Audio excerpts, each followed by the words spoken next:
Bonjour, donc c'est toujours Omar Aktouf.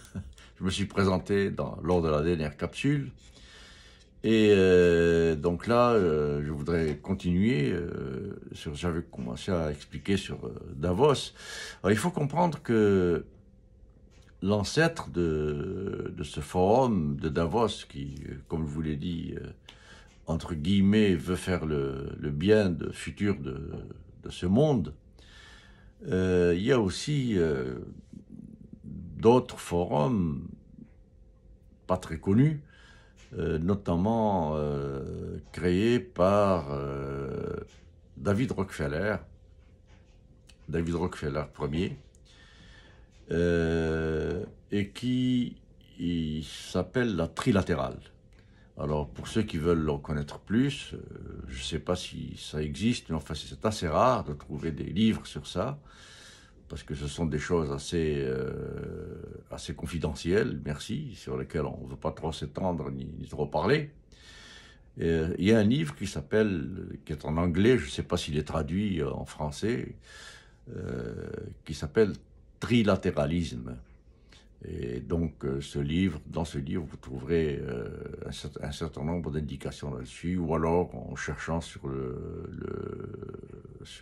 net, vous trouverez par-ci par-là des bribes d'indications, donc, ou des articles sur ce qu'est cette trilatérale.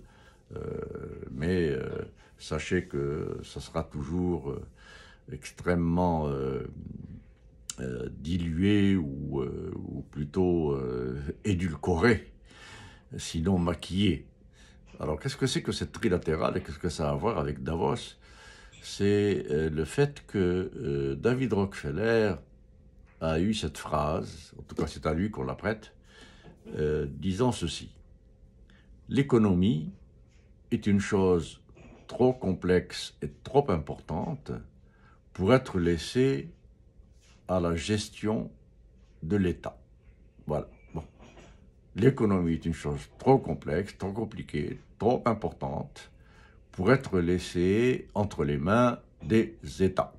Autrement dit, alors ça c'est l'ancêtre de ce que va être un des éléments de l'ancêtre de la doctrine qui va donner le néolibéralisme, c'est mettre l'État hors d'état de nuire ou hors de champ de l'économique, sinon sous les indications et les directives de celles et ceux qui sont les plus sérieusement aptes à s'occuper d'une chose aussi sérieuse, aussi importante et aussi complexe que l'économie, c'est-à-dire les patrons, et particulièrement les grands patrons, dont David Rockefeller en premier. Alors il a créé cette trilatérale. Pourquoi trilatérale? Ben, pour la simple raison que les trois pays, ou les trois régions, disons, qui dominent le monde, jusqu'à présent d'ailleurs, ou qui le dominaient depuis la fin de la Deuxième Guerre mondiale, ou même avant, c'était il s'agissait de ces trois régions que je vais vous citer, donc l'Amérique du Nord, l'Europe et le Japon. Donc essentiellement le Japon. La Corée du Sud, etc., n'était pas encore vraiment dans la course, c'était essentiellement le Japon. Et donc cette trilatérale organise des réunions extrêmement secrètes dont on ne sait absolument rien, et périodiquement, alors on ne sait pas si c'est 2 fois, 3 fois par an, 1 fois par an, enfin on n'en a pas grande idée, ça varie selon les sources que vous consultez, mais c'est très très régulier. Donc au moins une année, 1 fois par année, le sommet, donc les grands des CAC 40 de ce monde et des sommets de Wall Street et de Bay Street. Donc Wall Street c'est New York et Bay Street c'est Toronto, et la City évidemment de Londres. Et donc ces gens-là, avec évidemment des Japonais, se réunissent pour décider de qu'est-ce qu'on va faire dans ce monde en termes donc d'économie, et c'est-à-dire comment on va s'occuper de l'Afrique, de l'Amérique latine, des pays d'Asie non encore sortis du sous-développement ou de l'émergence, comme on dit aujourd'hui, etc. Donc, comment on va s'occuper de tous ces pays-là, comment on va les utiliser, comment on va se les répartir, sans répartir l'exploitation, les échanges, les richesses, les matières premières, etc., etc., entre évidemment pays membres de cette trilatérale, et évidemment dans l'intérêt des pays de cette trilatérale. Alors c'est un peu une des choses dont sans doute M.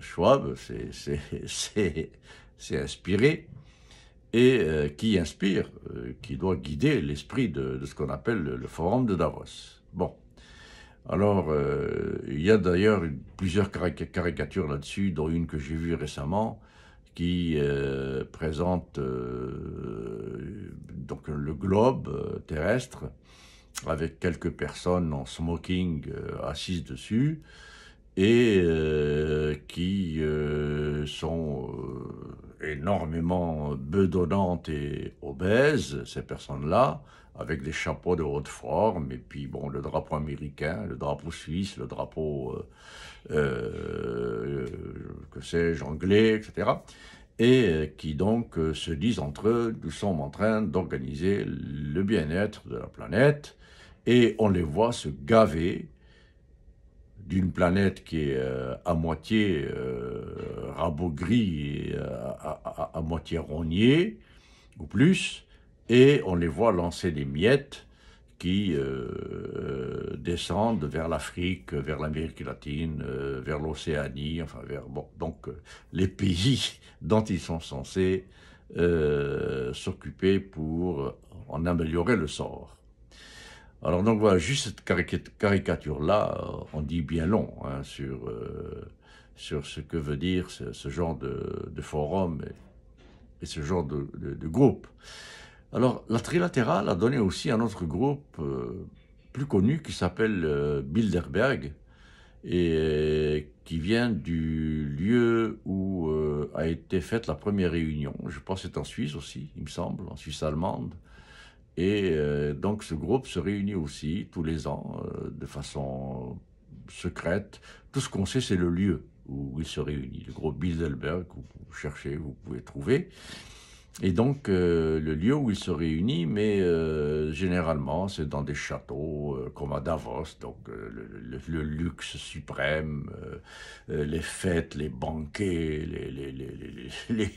les fastes soirées et journées dignes de Louis XIV et des je ne sais quels autres grands potentats de l'histoire de l'humanité. Eh bien, donc, voilà comment ça se passe. Alors, l'un des derniers s'est passé ici au Canada, dans une petite ville qui s'appelle Montebello. Et là, il y a une espèce de château où, alors tout ce qu'on sait, c'est que ces gens-là, donc les mêmes, à peu près les mêmes que Davos, mais moins nombreux, et aucun journaliste n'est admis, aucune personne intellectuelle, observateur, etc., sauf invité, donc des intellectuels ou des scientifiques, donc du sérail, des bons néolibéraux, genre Milton Friedman, du temps où il était vivant, et donc, et après, tout est secret, tout est derrière des portes closes, ça dure 2, 3, 4 jours, et bon, on ne sait absolument pas ce qui se dit là-dedans, ce qui se trame, ce qui se trafique, ce qui se prépare, mais il en sort des directives qui sont immédiatement dépêchées vers les chefs d'État des pays de ce monde, et en particulier évidemment les pays riches, pour leur dire quoi faire et comment faire pour mieux exploiter et mieux utiliser les pays qui ne font pas partie de ces groupes privilégiés et particuliers. Alors Davos, c'est un peu comme ça. Et donc, ça se réunit très officiellement comme une organisation à but non lucratif, etc., qui est en train de chercher à organiser le bien de ce monde. Alors, je voudrais y opposer quelques éléments de ce que j'ai appelé l'antithèse ou l'antinomie, qui est l'ONG Oxfam, qui chaque année fait des rapports sur les inégalités, l'augmentation des inégalités, etc., etc. Bon, alors pour cette année, Oxfam nous dit que le 1% des plus riches de la planète, eh bien, ils ont vu leur fortune doubler depuis... pardon, les 10 plus riches du monde ont vu leur fortune doubler multiplié par 2, donc depuis 2019 à peu près, ou 2020. Vous vous rendez compte? Incroyable quand même. Les 63% de ce 1% a augmenté sa richesse de 100% dans les 2 dernières années. Et on a 54% d'augmentation de richesse de ce 1% aussi dans ces 3 dernières années. Donc 42 000 milliards de nouvelles richesses entre 2019 et 2021 sont allées dans les poches de ce 1%. Si on divise par 2 le nombre de milliardaires d'ici à 2030, nous dit Oxfam, et d'ailleurs il le préconise. Oxfam dit, si on veut diminuer un peu les dégâts et la dégradation accélérée qu'on voit dans ce monde aujourd'hui, eh bien il faudrait diminuer le nombre de milliardaires minimum, action minimale divisé par 2, le nombre de milliardaires dans le monde aujourd'hui, et à terme, donc d'ici, je ne sais pas, une dizaine ou une quinzaine d'années, ou abolir totalement les milliardaires de ce monde. Bon, parce qu'évidemment, il n'échappe à personne, et c'est pour ça que j'ai commencé à parler de Davos, il n'échappe à personne que dans tous ces forums, toutes ces réunions, tous ces grands discours de ces pays dits nantis développés, riches, civilisés, tout ce que vous voudrez, eh bien, quand on parle de l'état de ce monde, on parle de tout, sauf de l'énorme mammouth. C'est même pas un éléphant, c'est un mammouth, c'est un mastodonte qui est dans la pièce. On n'en parle pas. Et ce mastodonte, ce mammouth, c'est ce 1%, ce 10% des plus riches du monde qui possèdent respectivement quasiment la moitié des richesses de la planète et 80% de la richesse de la planète. 65 personnes, je dis bien personnes, individus, il y a 4 ou 5 ans, possédaient l'équivalent de ce que possède la moitié la plus pauvre de cette planète. Donc 65 personnes possédaient, et possèdent certainement beaucoup plus aujourd'hui, que ce que possèdent 3,5 milliards d'individus les plus pauvres de la planète. Alors, je pose la question, est-ce que ça a du sens?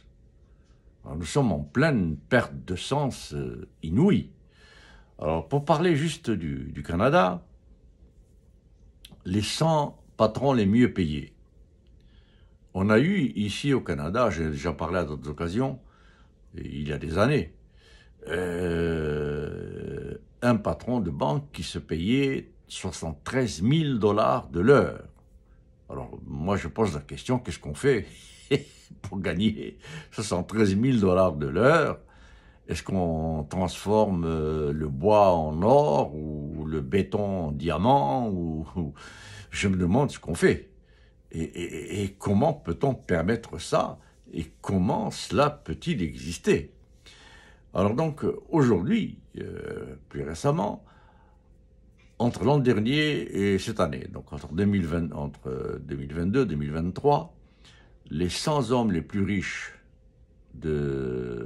pardon, les 100 patrons les mieux payés du Canada ont gagné, entre guillemets, parce que je n'appelle pas ça gagner, comme l'a dit Poutou dans une interview à propos de Carlos Tavares, le patron de Peugeot, qui a gagné 19 millions de dollars de salaire en 2022, eh bien, Poutou a dit, mais on ne peut pas gagner ça avec son travail, c'est pas possible.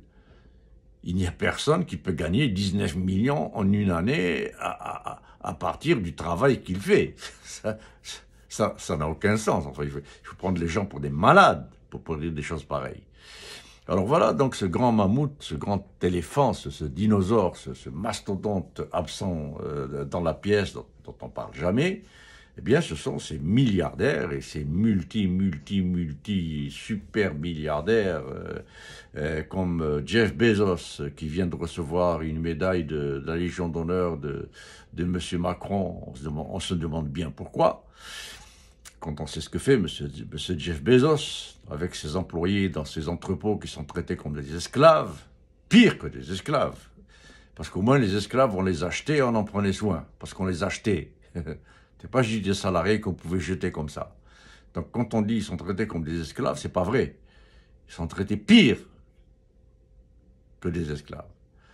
Eh bien Jeff Bezos, eh bien il s'est fait fabriquer un yacht, un super yacht, de 650 millions de dollars qui ne pouvait même pas sortir du chenal ou de l'ouverture, enfin de la sortie de l'endroit où il a été fabriqué, je pense, dans les Pays-Bas, en Hollande, il me semble, ou en Belgique, je ne sais plus. Et donc, on a essayé de sortir la nuit en détruisant une partie de ce qui fait le chenal en question, etc. Mais on a fini par le sortir en catimini, en passant par d'autres voies, etc., pour l'amener vers la Manche ou vers l'Atlantique, je ne sais plus exactement. Mais ce sont des yachts qui font plus de 300 mètres de long et dont le luxe, un robinet, un lavabo là-dedans, il y a de quoi nourrir 100 000 personnes du Bangladesh par semaine. Bon, et on ne parle pas du tout de cet éléphant, de ce mastodonte qui est lui le responsable des dégâts et du dérèglement climatique et des catastrophes que nous observons partout dans le monde. Chaque dollar de Jeff Bezos est responsable de la destruction d'un village, d'un lac, d'une forêt, d'un incendie gigantesque quelque part dans ce monde. Et je dis bien chaque dollar. Bon, alors pour ceux qui seraient intéressés à comprendre mieux cet aspect-là, il y a un économiste chilien qui s'appelle Manfred Max Neef, qui a écrit quelque chose qui s'appelle El punto umbral de la economía, quelque chose comme ça, enfin le point d'inflexion de l'économie, et où il a établi que c'est à partir environ la première moitié, pendant la moitié de la décennie 80 ou 90, qu'on aurait dû déjà arrêter la croissance, alors que le Club de Rome a publié donc son premier rapport qui s'intitulait « Halte à la croissance » en 1972. vous parlerez plus tard du Club de Rome et ces choses-là. Donc pour l'instant, voilà pour cette deuxième capsule. Comprendre surtout que Davos et compagnie, etc., eh bien, le grand éléphant dans la pièce, que sont les milliards de ces milliardaires qui sont la cause de tout ce qui nous arrive, eh bien, on n'en parle jamais. Merci beaucoup et à la prochaine capsule.